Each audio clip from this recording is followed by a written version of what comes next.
उषा प्रियंवदा द्वारा रचित वापसी कहानी पढ़ाने जा रही है। उसके लिए आप लोग पेज नंबर 65 खोलिएगा, ठीक है।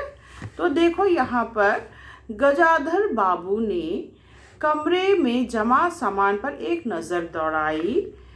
2 बक्स, डोलची, बाल्टी। यह डिब्बा कैसा है गणेशी? तो उनके जितने भी सामान थे उन्हें एक जगह बांध कर रखा गया था। साथ में वे क्या करते हैं, एक डिब्बा देखते हैं और वे गणेशी से पूछते हैं।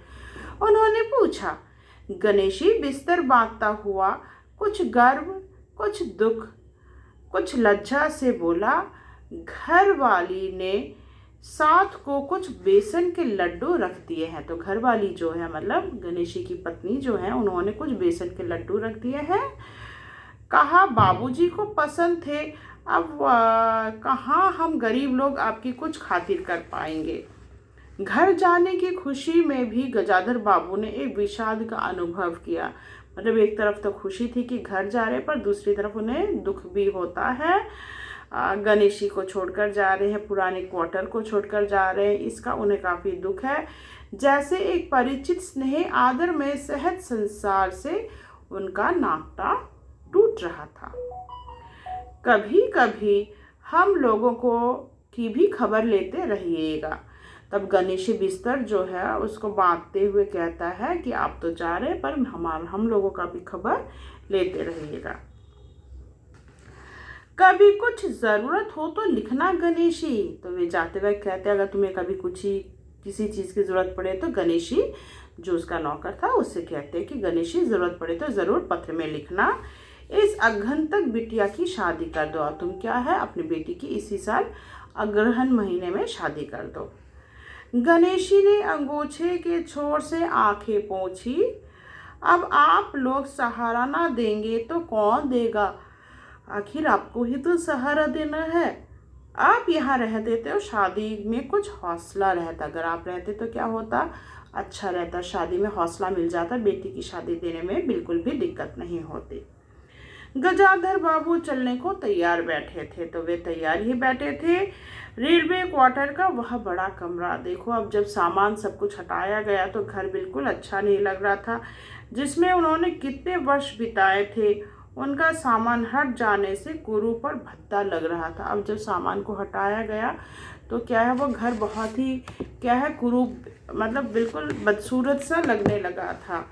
आंगन में रोपे पौधे भी जान पहचान। अब देखो, जो आंगन में पौधे लगे हुए थे ना, वे भी आसपास के लोग क्या है, लेकर चले गए। लोग लेकर गए थे, वहाँ जगह जगह मिट्टी बिखरी हुई थी, तो पौधे भी क्या है, सब लेकर चले गए थे। पर पत्नी, बाल बच्चे के साथ रहने की कल्पना में यह बिछो एक दुर्बल लहर की तरह उठकर विलीन हो गया। पर क्या उन्हें इस बात, मतलब क्या वे अपने परिवार वालों से मिलने जा रहे हैं, इसी खुशी में उन्होंने सोचा ठीक है, एक तरफ खुशी भी है तो ये सब जो गम है वह पूरा ढक जा रही थी। गजाधर बाबू खुश थे, बहुत खुश। तो गजाधर बाबू जो है क्या है, अपने परिवार वालों से मिलने जा रहे हैं, इसी बात की उन्हें काफ़ी खुशी है। 35 साल की नौकरी के बाद रिटायर होकर जा रहे थे। तो उन्होंने पूरे 35 साल उन्होंने नौकरी की थी। तो 35 साल नौकरी के बाद अब क्या है, वे रिटायर हो गए हैं। रिटायरमेंट के बाद जा रहे थे। इन वर्षों में अधिकांश समय उन्होंने अकेले रहकर काटा था। तो क्या है, 35 साल से वे अकेले ही क्या है, क्वार्टर में जो रानीपुर है वहाँ पर अकेले ही रह रहे थे। उन अकेले क्षणों में उन्होंने इसी समय की कल्पना की थी जब वह अपने परिवार के साथ रह सकेंगे। तो क्या है, 35 सालों से वे यही सोच रहे थे कि कब रिटायर होंगे तब क्या है, वे अपने परिवार वालों के साथ रह पाएंगे, और वह दिन आ गया, इसलिए उन्हें काफ़ी खुशी है। इसी आशा के सहारे वह समय अपने अभाव का बोझ ढो रहे थे। संसार की दृष्टि से उनका जीवन सफल कहा जा सकता था। देखो, सांसारिक जीवन की तरफ से अगर हम बोलेंगे तो वे काफ़ी सक्सेसफुल थे, क्योंकि उन्होंने शहर में एक मकान बनवा लिया था, शहर में मकान भी था। बड़ा लड़का जो है उसका नाम क्या है, अमर था। तो बड़े लड़के अमर और लड़की कांति, बड़ी लड़की का नाम था कांति, की शादियां कर दी थी। तो बड़ा बेटा और बड़ी बेटी जो है उनकी शादी हो चुकी है। 2 बच्चे ऊंची कक्षाओं में पढ़ रहे थे और जो बाकी हैं 2 बच्चे और थे वे दोनों क्या हैं, अभी ऊंची क्लास में पढ़ रहे हैं। गजाधर बाबू नौकरी के कारण प्रायः छोटे स्टेशनों पे रहे। तो देखो उनका जो भी ट्रांसफ़र होता था ना तो छोटे स्टेशन में ही हुआ करता था नौकरी के कारण। और उनके बच्चे और पत्नी शहर में, तो वे उनकी पत्नी और बच्चे कहाँ रहते थे, शहर में रहते थे, जिससे पढ़ाई में बाधा ना हो। गजाधर बाबू स्वभाव से बहुत स्नेही व्यक्ति थे। देखिए बहुत स्नेही व्यक्ति थे, मतलब काफ़ी अपने बच्चों से काफ़ी प्यार करते थे और वे प्यार भी चाहते थे, स्नेह के आकांक्षी भी थे। जब परिवार साथ था, ड्यूटी से लौटकर बच्चों से हंसते बोलते। तो जब परिवार उनके साथ रहता था तो ड्यूटी से आते थे तब उनके साथ बच्चों के साथ खेलते थे, पत्नी से कुछ मनोविनोद करते।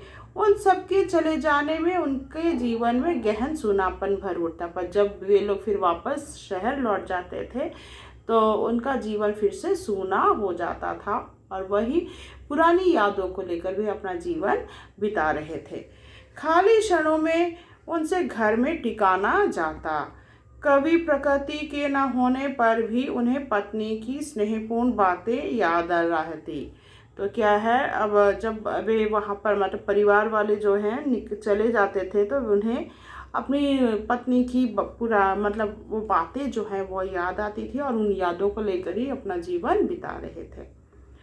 दोपहर में गर्मी होने पर भी 2 बजे तक आग जलाए रहती और उनके स्टेशन से वापस आने पर गरम गरम रोटियां सेकती। तो जब पति घर आते थे तो वह गरम गरम रोटियां सेक कर देती थी, सब गरम गरम खाना परोसती थी।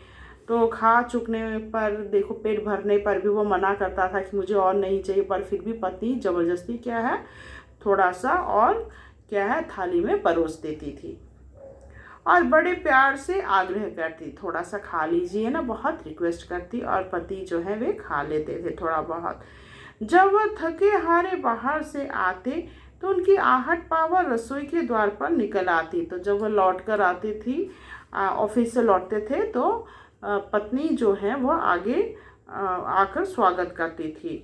उसकी सल्लज आंखें मुस्कुरा उठती। गजाधर बाबू को तब हर छोटी बात याद आती और वह उदास हो उठते। तो यही बातें क्या है, जब परिवार नहीं रहता तो इनको याद करके काफ़ी उदास हो जाते थे।